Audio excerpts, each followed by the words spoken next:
आणि आता पाहूयात सुपरफास्ट 50 बातम्या। वरळी मतदारसंघातून आदित्य ठाकरे थोड्याच वेळात अर्ज दाखल करणार। आदित्य ठाकरेंसाठी कार्यकर्त्यांचं शक्ती प्रदर्शन। ओपन जीपमध्ये बसून उमेदवारी अर्ज दाखल करण्यासाठी जाणार। पुण्याच्या कोथरूड मतदारसंघातून भाजप उमेदवार चंद्रकांत पाटलांनी अर्ज भरला। अर्ज भरण्यापूर्वी रॅली काढत मोठं शक्ती प्रदर्शन, तर शंकर मठात जाऊन दर्शनही घेतलं। नाशिकच्या येवल्यातून छगन भुजबळांनी उमेदवारी अर्ज भरला। देशमाने गावातील गणपती मंदिरात जात भुजबळांनी दर्शन घेतलं। येवल्यात भुजबळांकडून शक्ती प्रदर्शन। जयंत पाटलांकडून सांगलीच्या इस्लामपूर मतदारसंघातून उमेदवारी अर्ज दाखल। अर्ज भरण्यापूर्वी जयंत पाटलांचं शक्ती प्रदर्शन। पवार गटाचे नेते जितेंद्र आव्हाडांचं जोरदार शक्ती प्रदर्शन। आव्हाड मुंब्र्यातून उमेदवारी अर्ज दाखल करणार। आव्हाडांचा अर्ज भरण्यासाठी पवार उपस्थित। अमरावतीत यशोमती ठाकूर यांच्याकडून अर्ज दाखल करण्यापूर्वी बाईक रॅली। यशोमती ठाकूर तिवसा मतदारसंघातून अर्ज दाखल करणार। यशोमती ठाकूर यांच्याकडून उमेदवारी अर्ज भरण्यापूर्वी शक्ती प्रदर्शन। यशोमती ठाकूर यांच्या सभेला कुस्तीपटू विनेश फोगाटही उपस्थित। परळी विधानसभा मतदारसंघासाठी धनंजय मुंडेंकडून उमेदवारी अर्ज दाखल। अर्ज भरण्यापूर्वी पंकजा मुंडेंकडून औक्षण। राज्यातील निवडणूक सकारात्मक वाटतेय। राज्यात महायुतीचं सरकार व्हावं ही इच्छा।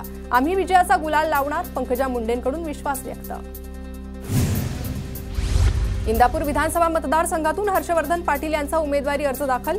अर्ज दाखल करण्यापूर्वी इंदापुरात हर्षवर्धन पाटलांचं जोरदार शक्ती प्रदर्शन। सुप्रिया सुळेंच्या उपस्थितीत हर्षवर्धन पाटलांनी अर्ज भरला।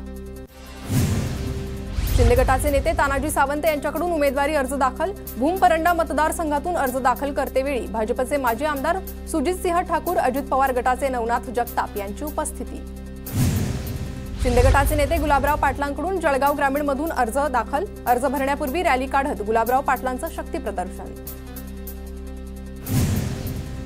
अजित पवार गटाचे नेते दिलीप वळसे पाटलांकडून उमेदवारी अर्ज दाखल। अर्ज भरण्यापूर्वी कुटुंबियांकडून औक्षण। आंबेगाव विधानसभेतून निवडणुकीच्या मैदानात। ठाणे शहर विधानसभा मतदारसंघातून मनसे नेते अविनाश जाधव यांचा उमेदवारी अर्ज दाखल। राज ठाकरेंच्या उपस्थितीत अर्ज दाखल। भाजपाचे उमेदवार अनुप अग्रवाल यांनी उमेदवारी अर्ज भरला। धुळे शहर विधानसभेसाठी अर्ज भरताना माजी आमदार राजवर्धन कदमबांडे उपस्थित। अमरावतीच्या दर्यापूर मतदारसंघातून महायुतीचे शिंदे गटाचे उमेदवार अभिजित अडसूळ यांचा नामांकन अर्ज दाखल। खासदार आनंदराव अडसूळ, माजी आमदार श्रीकांत देशपांडे यांच्या उपस्थितीत शक्ती प्रदर्शन करत अर्ज दाखल। इचलकरंजी विधानसभा मतदारसंघातून राहुल आवाडे मोठ्या शक्ती प्रदर्शनात उमेदवारी अर्ज दाखल, तर खासदार धैर्यशील माने, आमदार प्रकाश आवाडे, माजी आमदार सुरेश वाळवणकर यांचीही उपस्थिती। सांगलीच्या तासगाव कवठे महाकाळ मतदारसंघातून रोहित पाटलांनी अर्ज भरला। अर्ज भरण्यापूर्वी सुमनताई पाटलांकडून औक्षण करत रोहित पाटलांना आशीर्वाद। सुरेश खाडे यांचा नामांकन अर्ज दाखल। सांगलीच्या मिरज विधानसभा क्षेत्रातून मोजके पदाधिकारी आणि कार्यकर्त्यांच्या उपस्थितीत भरला अर्ज। विटा खानापूर मतदारसंघातून महायुतीचे आणि शिंदे गटाचे अधिकृत उमेदवार सुहास बाबर यांचा अर्ज दाखल। शंभूराज देसाई यांच्या उपस्थितीत भरला उमेदवारी अर्ज। अर्जुन खोतकरांनी जालन्यातून उमेदवारी अर्ज दाखल केला। शिंदे गटाकडून अर्जुन खोतकर निवडणुकीच्या रिंगणात। जनता माझ्या पाठीशी, मला 100% विजयाची अपेक्षा, खोतकरांची प्रतिक्रिया। शिंदे गटाच्या संजय रायमुलकरांकडून उमेदवारी अर्ज दाखल। अर्ज भरताना केंद्रीय मंत्री प्रतापराव जाधवांची उपस्थिती। अजितदादा गटाचे उमेदवार भरत गावित यांच्याकडून उमेदवारी अर्ज दाखल। नवापूर विधानसभेत परिवर्तन होणार, भरत गावितांकडून विश्वास व्यक्त। नागपूरच्या सामनेर कळमेश्वर विधानसभा मतदारसंघातून सुनील केदार यांच्या पत्नी अनुजा केदार यांच्याकडून नामांकन अर्ज दाखल। मुक्ताईनगरमधून शिंदे गटाचे उमेदवार चंद्रकांत पाटील यांनी उमेदवारी अर्ज दाखल केला। माझ्या विरोधकांना अद्यापपर्यंत एबी फॉर्म मिळालेला नाही, चंद्रकांत पाटलांची रोहिणी खडसेंवर टीका। सांगलीच्या पलूस कडेगाव मतदारसंघातून भाजपचे उमेदवार संग्राम देशमुख यांनी उमेदवारी अर्ज भरला। भाजपचे माजी जिल्हाध्यक्ष पृथ्वीराज देशमुख यांची उपस्थिती। पूर्व नागपूर मतदारसंघातून अजित पवार गटाच्या नेत्या आभा पांडेंनी अपक्ष उमेदवारी अर्ज भरला। पूर्व नागपूर मतदारसंघात अजितदादा गटाकडून बंडाचा झेंडा। कल्याणपूर्व मतदारसंघातून भाजप उमेदवार सुलभा गायकवाड यांचा अर्ज दाखल। मोठं शक्ती प्रदर्शन करत रवींद्र चव्हाण यांच्या उपस्थितीत अर्ज दाखल। महायुतीत कन्नड विधानसभेची जागा अजितदादांच्या राष्ट्रवादीला सुटल्याची माहिती। अजित पवार गटाकडून संतोष कोल्हे निवडणूक लढणार, सूत्रांची माहिती। रावसाहेब दानवेंच्या कन्या संजना जाधव शिंदे गटाकडून इच्छुक होत्या। देवेंद्र फडणवीस आणि चंद्रशेखर बावनकुळे उद्या उमेदवारी अर्ज भरणार। भाजप, राष्ट्रवादी, अजित पवार गट आणि शिवसेनेचे कार्यकर्ते मिळून उद्या संविधान चौकापासून शक्ती प्रदर्शन करणार।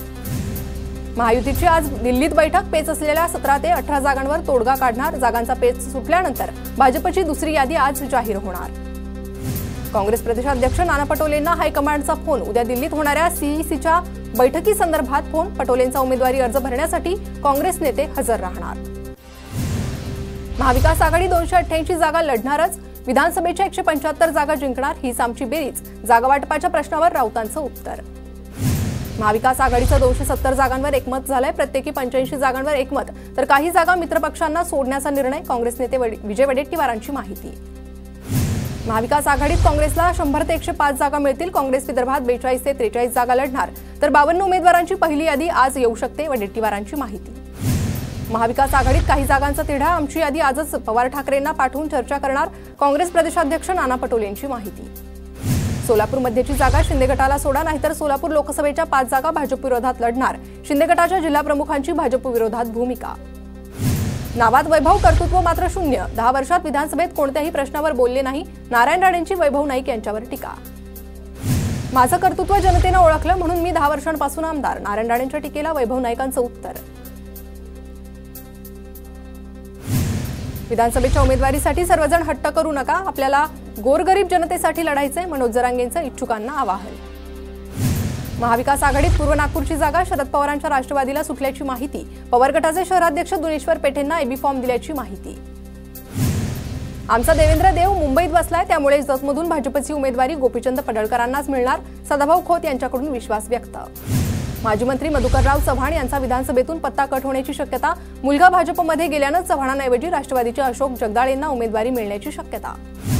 इम्तियाज जलील यांना वैजापुरातून उमेदवारी अर्ज खरेदी केला. जलील यांच्या एंट्रीमुळे वैजापूरमध्ये तिरंगी लढत होण्याची शक्यता. पिंपरी चिंचवडमध्ये पाण्याची टाकी कोसळली. दुर्घटनेत 2 कामगारांचा मृत्यू. नांदेडमध्ये शेतीच्या वादातून 2 गटात तुंबळ हाणामारी. नांदेड जिल्ह्यातील धर्माबाद परिसरातील घटना. माजी गृहमंत्री अनिल देशमुख यांच्या डायरी ऑफ होम मिनिस्टर याचं कव्हर पेज समोर. राजकीय षडयंत्र उलथवून टाकणाऱ्या गृहमंत्र्यांची आत्मकथा अशा आशयाची देण्यात आली टॅगलाईन. वाशिम जिल्ह्यातील शेतकऱ्यांची रब्बी हंगामासाठी तयारी सुरू. गहू पिकाऐवजी शेतकऱ्यांची हरभरा पिकाला पसंती. जळगावच्या सराफ बाजारात सोन्याच्या दरात 800 तर चांदीच्या दरात 1500 रुपयांची वाढ. सोनं 80,000 प्रतितोळा, तर चांदी 1,03,000 प्रति किलो. एअर इंडिया कंपनीकडून 1,006 रुपयात विमान प्रवासाची घोषणा.